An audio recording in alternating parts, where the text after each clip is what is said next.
আবু দাহদা। তো ওনার একটা ঘটনা লেখছে ইমাম আহমদ ইবনে হাম্বল রহমাতুল্লাহ, হাদিস দিয়া লম্বা। উনি কেমন ওয়াসাতে জেহেন লোক ছিলেন।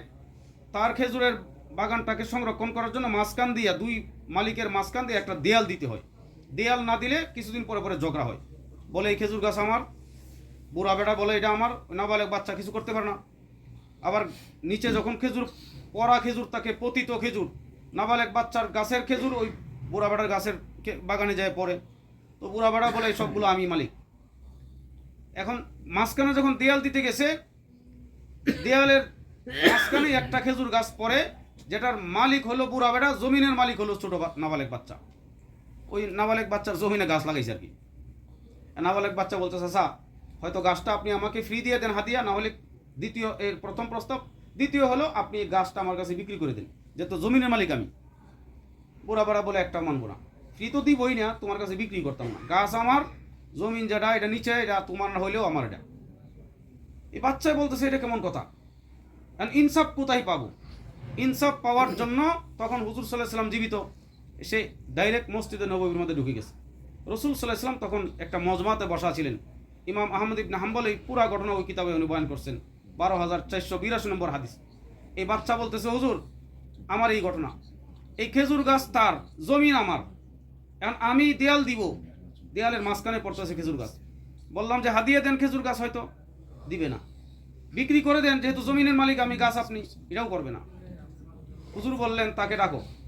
এই লোকটাকে আনা হলো। হুজুর সাল্লাল্লাহু আলাইহি ওয়াসাল্লাম বললেন তাকে, আতিহা ইয়াহু বিনাখলাতিন ফিল জান্নাহ, আমি তোমার জন্য জান্নাতে একটা খেজুর গাছের দায়িত্ব নিব, তুমি এই খেজুর গাছটা এই লোকটারে দিয়ে দাও, নাবালেক বাচ্চাটা দিয়ে দাও। এই বুড়া বেড়া বলতেছে রসুলের কাছে, না আমি পারবো না, এমন কট্টরপন্থী।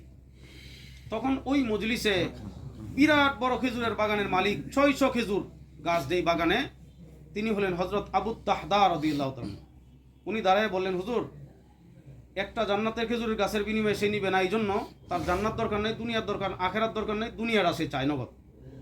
যেহেতু আপনি বলছেন খেজুর গাছ জান্নাতে একটা হবে, তাহলে এটা হবেই নিশ্চিত, আমি নবীকে বিশ্বাস করি। ওই একটা গাছ আমারে দিবেন, আমি আমার বাগানটা দিয়ে দিব।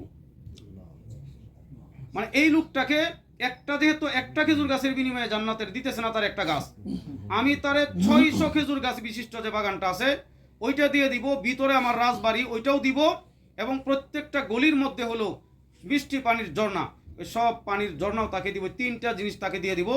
আপনি আমারে যেহেতু ওয়াদা দিয়েছেন জান্নাতে একটা খেজুর গাছ হইব, ওইটা আমারে দেওয়ার কথা বলে দেন, আর আমি 600 খেজুর গাছ বিশিষ্ট বাগানটা এই বুড়ারে দিয়ে দিব। হুজুর সাল্লাল্লাহু আলাইহি ওয়াসাল্লাম বলেন, সে যদি রাজি হয়েছে তো আমার এটা নিতে হবে, এখন তুমি দিয়ে দাও। এই বুড়া লোকে কয় হুজুর আমার বিশ্বাস না, আসলে কি সে আমার এক গাছের বিনিময়ে সে 600 গাছওয়ালা বাগান দিবে? কেমনে তাহলে বিশ্বাস করতে হইব? কয় হুজুর আপনি সাক্ষী থাকেন, আর আপনার মজলিসের যত সাহাবী সবাই সাক্ষী। সাহাবীরা বলে আমরা সবাই সাক্ষী। দিয়ে দিলেন। তখন আল্লাহ রসুলের কাছে তখন ওহি গায়রে মতলু আসছে, আবার রসুল আবার হাদিস বলে দিলেন, কাম মিন রিজকিন রাদা লিআবি দাহদা ফিল জান্নাহ। কয় একটু আগে তো একটার বিনিময়ে আমি বলছিলাম 600 দিতে, এখন আমাকে দেখানো হচ্ছে এই আবু দাহদা 600 খেজুর গাছের বাগান দিয়ে দেওয়ার কারণে, প্রশস্ত মনের হওয়ার কারণে আল্লাহ তাআলা জান্নাতে একটা দেয় নাই, অসংখ্য খেজুর গাছের বাগান আমি জান্নাতে দেখতেছি। দিয়ে দিছে। এখন হুজুর তাহলে তারা বুঝাই দিয়ে আসি, এখন যেহেতু চুক্তি হয়েছে যাও তুই বুঝাই দিয়ে আসো। এই বুড়ারা নিয়ে গেছে বাগানের কাছে, 600 খেজুর গাছের বাগান, কাছে দাঁড়াইছে, ভিতরে হলো তার বিবি বাচ্চারা থাকে, রাজপ্রাসাদ। কিনারায় যা ডাকতেছে তোমরা বেরিয়ে আসো। আপনি আসেন, আপনার বাড়ি আপনার বাগান, কোনা এটা রসুলের কাছে বিক্রি করে দিয়ে আসছি, এখন যদি বাগানে ঢুকি খেজুর গাছের ছায়া আমার গায়ে লাগে, এই বিনিময়টা নেওয়া, এই সুখ শান্তিটা নেওয়া, এটা হবে আমার জন্য নাজায়েজ, তোমরা দৌড়ে বেরিয়ে আসো। বিবি কয় কেমনে বেচা হয়েছে? জান্নাতে খেজুর গাছ দিব, আল্লাহ রসুল কইছে একটা। কয় আপনি একটা খেজুর গাছের দাম জানেন জান্নাতের? কি? কয় এটার ছায়া অতিক্রম করতে 100 বছর মানে দ্রুতগামী ঘোড়াতে দৌড়াইলে তো শেষ হবে না। এত দামি খেজুর গাছের বিনিময়ে 600 দিচ্ছেন, রবি হাল বাই ও ইয়াবাদ দাহাদা, আপনি ভালো বেচা কিনা করছেন, কোনো সমস্যা নেই। এই উম্মে দাহাদা ওই রকম প্রশস্ত মনের অধিকারী। এখন বাচ্চা দেখে ডাকতেছে, আসো তোমরা কোথায় আসো? খেলাধুলা করতেছিল বাগানে, দেখে পকেটে কিছু ভালো খেজুর, আজুয়া খেজুর, তাজা খেজুর খাইতে নিছে। কয়েকগুলো বেচা শেষ, একটাও নিতে পারবে না, পকেট খালি করো, পকেটে যত খেজুর ছিল, যত জিনিস ছিল, সবগুলো দিয়া এই উম্মে দাহদা আবু দাহদা সন্তানের পকেট থেকে খেজুরগুলো পর্যন্ত দিয়ে ওখান থেকে বেরিয়ে আসছে। কিচ্ছু নাই তখন আর। ওই জান্নাতে হইব অসংখ্য খেজুর গাছ। সাহাবায়ে কেরামের আদর্শ ছিল এটা। মানে এই লোকটা যে কৃপণ, এই পুরা এত কৃপণ, এটা কিন্তু বলে নেই যে হুজুর আপনার কথা বিশ্বাস করে না, এটা দেন মাইর। এই লোকটা এত কৃপণ, এত খারাপ, কিচ্ছু না। ওই তার দোষ দেখার দরকার নাই, তার মন্দ দেখার দরকার নেই।